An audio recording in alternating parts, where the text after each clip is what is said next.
যাদের এই star set up দিয়েছে, এই যে সেট আপ অপশান চলে এসেছে এগুলো, তো এখানে সেট আপে ক্লিক করে তোমরা সেট আপ করে নিচ্ছ। তো এভাবে সেট আপ করে নিলে কিন্তু তোমাদের আইডিতে প্রবলেম চলে আসে। তো কীভাবে সেট আপ করবে চলো তোমাদেরকে দেখিয়ে দিচ্ছি।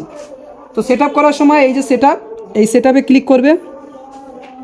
তো এই সেট আপে ক্লিক করার পরে তোমাদেরকে এখানেই ঠিক করতে হবে, এখানে দেখে নিতে হবে যে তোমার আইডির যে প্যান কার্ডের নাম আছে সেই নাম আছে কি, তারপর ডেট অফ বার্থ ঠিক করে নিতে হবে, ইন্ডিয়া দিয়ে কনফার্ম করতে হয়। তো যদি ঠিক না থাকে, এই যে প্যান কার্ড আছে আমার কাছে, তো এখন আমি দেখি সব ঠিক আছে কি না। তো এই এডিট ইনফরমেশান এখানে ক্লিক করব। তো ডেট অফ বার্থ এখানে ক্লিক করব, এখানে দিয়ে আগে 1984 এই 86, এই যে 1986, জানুয়ারি ফেব্রুয়ারি মার্চ এপ্রিলের 24 তারিখ। তো এপ্রিলের 24। তো এখানে দেখতে পাচ্ছ ডেট অফ বার্থ, প্যান কার্ডের ডেট অফ বার্থের সাথে মিল করে দিলাম 1986, 24/4, ঠিক আছে, ঠিক আছে। তো সব কিছু ঠিক থাকলে এখানে আপডেট ইনফরমেশান এখানে ক্লিক করবে। তারপরে এখানে দেখে নেবে এবার সব ঠিক আছে কি না।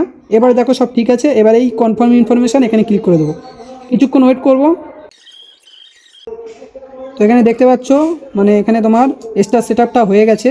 এই ভাইয়ের ভাগ্যটা দেখো এতটাই ভালো, স্টার সেটআপ করার পরে অ্যাড পে আউট অ্যাকাউন্ট অপশনটা দিয়ে দিয়েছে, মানে ব্যাংক সেটআপের অপশনটাও দিয়ে দিয়েছে। তো কিভাবে তোমরা ব্যাংক সেটআপটা করবে তো সেটা আমি তোমাদেরকে নেক্সট ভিডিওতে দেখাবো। তো আমার আইডিতে গিয়ে তোমরা ভিডিওটা দেখতে পারো।